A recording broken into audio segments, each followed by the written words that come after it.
everyone, welcome back to Touch to Click. In today's video, I'll show you how to open Sound Control Panel in Windows 11 and guide you through the exact steps to access it quickly and easily.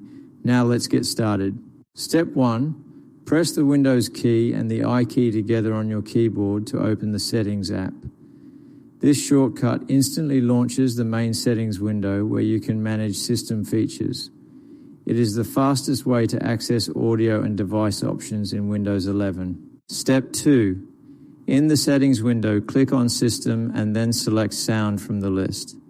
The Sound section allows you to manage your speakers, microphones, and audio devices. This is where you control volume levels, input, output, and troubleshooting options. Step 3. Scroll down on the right-hand side and look for the related settings section. If your window is small, you may find it at the bottom of the page. This section contains advanced audio tools that are not shown in the main sound settings. Step 4.